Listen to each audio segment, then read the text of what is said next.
الحمد لله رب العالمين، والصلاة والسلام على سيد الأنبياء والمرسلين محمد وعلى آله وصحبه أجمعين، أما بعد.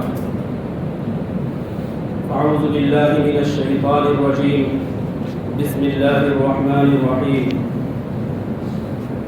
أفحكم الجاهلية يبغون ومن أحسن من الله حكما لقوم يوقنون. اللہ رب العزت کا ارشاد ہے کہ کیا یہ لوگ جاہلیت کا فیصلہ چاہتے ہیں؟ جو قوم ایمان اور یقین رکھتی ہے اس کے لیے اللہ تعالیٰ سے بہتر کس کا فیصلہ ہو سکتا ہے؟ یہ کائنات جس میں ہم زندگی گزار رہے ہیں یہ ایک قاعدے اور ضابطے سے مربوط ہے، ایک سسٹم ہے، ایک نظام ہے جس کے تحت یہ پوری کائنات چل رہی ہے. اور اللہ رب العزت نے 6 دنوں میں یا 6 مرحلوں میں آسمان و زمین کو پیدا کر کے اس پر مہر تصدیق ثبت کر دی ہے کہ کوئی بھی کام ضابطے اور قاعدے کے بغیر پائے تکمیل کو نہیں پہنچتا ہے. جس طرح سے اس کائنات کا ایک سسٹم ہے، ایک نظام ہے، ایسے ہی زندگی کا بھی ایک سسٹم، ایک نظام ہے. وہ نظام ہے جس کو اللہ تعالیٰ نے انبیاء اکرام کے ذریعے سے انسانوں تک پہنچایا، اور اس نظام کو ہم شریعت کہتے ہیں، قانون کہتے ہیں، طریقہ کہتے ہیں. ہر زمانے میں اللہ رب العزت نے اس زمانے کے لحاظ سے الگ الگ شریعتیں دیں، لیکن جناب محمد رسول اللہ صلی اللہ علیہ وسلم کو جو شریعت دی وہ تکمیلی شریعت ہے. ایسی شریعت ہے کہ اس کے بعد اب کسی شریعت کی ضرورت نہیں ہے. قیامت تک یہ شریعت انسانوں کے تمام مسائل کا حل پیش کرے گی اور تمام طبقات کی رہنمائی کرے گی. اللہ رب العزت نے قرآن کریم میں صاف فرما دیا ہے ثم جعلناک علی شریعۃ من الامر فاتبعها ولا تتبع اهواء الذین لا يعلمون. پھر ہم نے آپ کو دین حق کے ایک خاص طریقے پر رکھا ہے تو آپ اس کی پیروی کیجیے اور ان لوگوں کی خواہشات کی پیروی نہ کیجیے جو جانتے نہیں. یہ شریعت ربانی شریعت ہے، الہی شریعت ہے جو انسانوں کو عطا کی گئی ہے.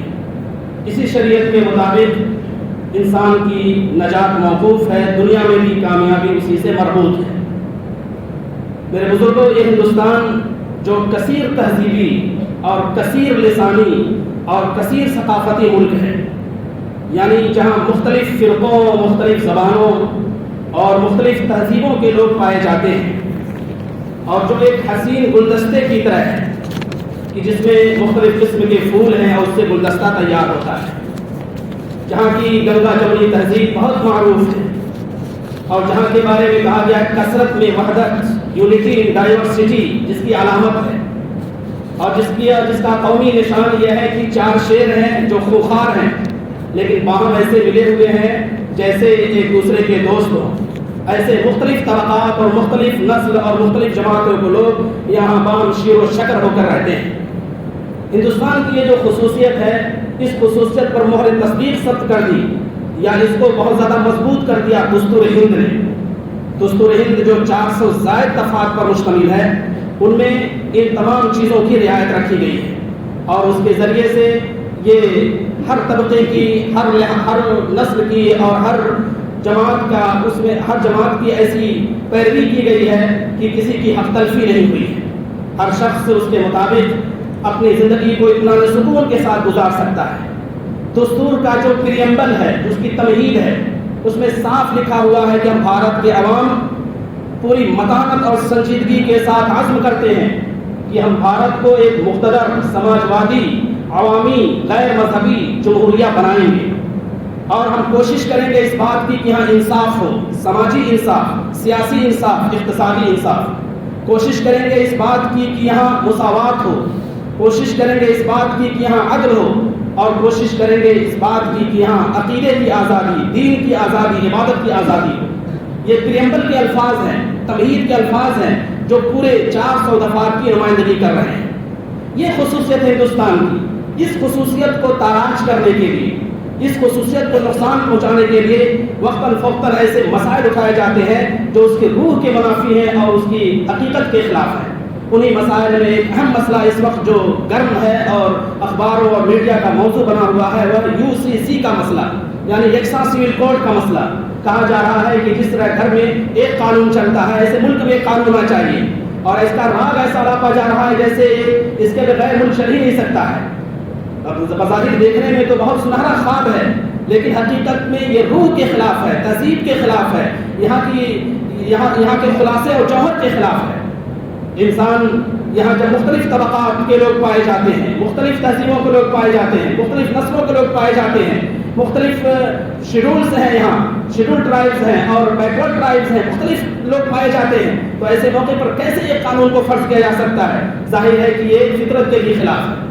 ایسے موقع پر دو باتیں یاد رکھنے کی ہیں۔ یہ جو UCC ہے یا یکساں سول کوڈ ہے، یہ غیر شرعی بھی ہے اور غیر جمہوری بھی ہے۔ غیر شرعی اس طور پر شریعت نگاہ میں دیکھیں تو اللہ تعالیٰ نے ہم کو پابند کیا ہے کہ ہم اللہ رب العزت کے قانون کو فالو کریں، قانون کی پیروی کریں، وہی ہمارے لیے اول و آخر ہے۔ چاہے نکاح کا مسئلہ ہو، چاہے طلاق کا مسئلہ ہو، چاہے عبادت کا مسئلہ ہو، چاہے معاملات کا مسئلہ ہو، چاہے اخلاق کا مسئلہ ہو، ہر چیز میں ہم اللہ رب العزت کے شریعت کے تابع ہیں، اسی میں ہماری نجات ہے۔ اس سے ہٹ کر اگر ہم نے کوئی نیا نظام اپنایا تو پھر خدا کی نگاہ میں کافر، باغی، ظالم قرار پائیں گے۔ ومن لم يحكم بما انزل الله فاولئك هم الظالمون ومن لم يحكم بما انزل الله فاولئك هم الكافرون ومن لم يحكم بما انزل الله فاولئك هم الفاسقون۔ یہ الفاظ ہیں فاسق اور کافر اور ظالم کے الفاظ ہیں۔ تو اس سے پتہ چلا کہ شرعی لحاظ سے بھی یہ UCC یا یکساں سول کوڈ بالکل غیر مناسب ہے اور کسی لحاظ سے بھی مطابق حال نہیں ہے۔ جمہوری لحاظ سے دیکھیے تو ملک کا جو قانون ہے، ملک کا جو دستور ہے، اس کے لحاظ سے بھی یہ غیر آئینی ہے اور غیر دستوری ہے۔ اس کے جو سارے دفعات ہیں ان کے بالکل مطابق حال تو کیا بلکہ ان کے مخالف ہے۔ اور دفعہ نمبر 25 اس میں صاف لکھا گیا ہے کہ ہر انسان، ہر یہاں کے ملک کے باشندے کو اپنے مذہب پر عمل کرنے، مذہب قبول کرنے، مذہب کی تبلیغ کرنے کا پورا اختیار ہوگا۔ تین باتیں خاص طور پر، مذہب قبول کرنے، مذہب پر عمل کرنے اور مذہب کی تبلیغ کرنے کا پورا اختیار ہوگا۔ اس میں ساری چیزیں آ گئی، عبادتی، مذہبی، تمام چیزیں آ گئی۔ جب ایسی بات ہے تو ایسے موقع پر یہ جو نظام ہے اور جو سسٹم دیا جا رہا ہے اور جس کی طرف لوگوں کو متوجہ کیا جا رہا ہے اور دھوکے کے ذریعے سے اس کی طرف مائل کیا جا رہا ہے، یہ غیر آئینی بھی ہے۔ اس ملک میں 1937 میں شریعت اپلیکیشن ایکٹ کے ذریعے سے مسلمانوں کے مسلم پرسنل کو بحال کیا گیا اور پھر دستور ہند کے ذریعے سے مزید اس کی تائید کی گئی، لیکن وقتاً فوقتاً ایسی چیزیں سامنے آتی رہتی ہیں جو اس ملک کے نظام کے خلاف ہیں۔ دیکھا جائے تو یہ جو نظام جاری کرنے کی کوشش کی جا رہی ہے اقلیتوں کے حقوق کے بھی خلاف ہے، اور یہ اگر یہ بھی دیکھا جائے تو یہاں جو نظام ہے مختلف تکثیری سماج کا، یعنی بہت سے سماج اس میں پائے جاتے ہیں، ان کی روح کے بھی خلاف ہے۔ عام طور پر ایک مثال میں بات کہی جاتی ہے کہ یہ اس کے ذریعے سے رواداری عام ہوگی، یکجہتی پھیلے گی۔ رواداری اور یکجہتی پھیلنے کے لیے قانون کی ضرورت نہیں ہوتی ہے، محبت کی ضرورت ہوتی ہے، اور میل ملاپ کی ضرورت ہوتی ہے، آپس میں بیٹھنے کی ضرورت ہوتی ہے۔ اس کے لیے قانون کی ضرورت نہیں ہوتی ہے۔ دلوں سے جب راہ ہوتی ہے تو پھر انسان ایک دوسرے سے قریب ہوتا ہے۔ تو یہ جو یکجہتی کا ایک فارمولہ پیش کر کے اس کو نافذ کرنے کی کوشش کی جاتی ہے، یہ بھی غیر فطری ہے۔ اسی کے ساتھ ساتھ دوسرے ملکوں کا حوالہ دیا جاتا ہے کہ فلاں ملک میں ایک قانون ہے اور ایک آئین ہے، وہاں کی آبادی دیکھیے اور وہاں کا نظام دیکھیے، وہاں کے مذہب کے ماننے والوں کو دیکھیے، آبادی بہت مختصر، مذہب کے ماننے والے ایک، ہو سکتا ہے وہ کامیاب ہو جائے، لیکن جہاں 140 کروڑ کی آبادی ہو اور جہاں مختلف سماج کے لوگ پائے جاتے ہوں، وہاں اس کو کیسے نافذ کیا جا سکتا ہے؟ ظاہر ہے کہ یہ بالکل عقل کے بھی خلاف ہے اور آئین کے بھی خلاف ہے۔ ایسے موقع پر ہمیں کرنا کیا ہے؟ کرنا یہ ہے کہ ہم یہ سمجھیں کہ اس نظام کے اندر کیا خرابیاں ہیں، کیا اس کے مضرات ہیں، کیا اس کے نقصانات ہیں، اور دوسری بات یہ ہے کہ لا کمیشن نے ہم سے رائے مانگی ہے کہ کیا ہم اس کی تائید کرتے ہیں، اس کی مخالفت کرتے ہیں۔ اللہ جزائے خیر دے مسلم پرسنل بورڈ کے ذمہ داروں کو کہ انہوں نے ایک لنک جاری کر دی ہے اور اس لنک کے ذریعے سے ہم اپنی رائے بہت آسانی سے پیش کر سکتے ہیں۔ QR جاری کر دیا ہے تو اس کے ذریعے سے رائے پیش کر سکتے ہیں۔ جتنے مسلمان ہیں خاص طور پر اور اقلیتوں کے جو مختلف طبقات ہیں وہ عام طور پر، اور جو بھی اس سے موافقت نہیں رکھتے ہیں وہ عام طور پر اپنی رائے دے کر لا کمیشن تک اپنی رائے پہنچا سکتے ہیں۔ اس سے انشاءاللہ اچھے نتائج سامنے آئیں گے۔ اللہ تعالیٰ نے ہمیں حکم دیا ہے کہ شریعت کی حفاظت بھی کریں اور شریعت پر عمل بھی کریں۔ دونوں چیزوں کا آپ سے مطالبہ ہے. جب ان دونوں تقاضوں پر عمل کریں گے تو اللہ کے نیک بندے شمار ہوں گے. وآخر دعوانا ان الحمد للہ رب العالمین.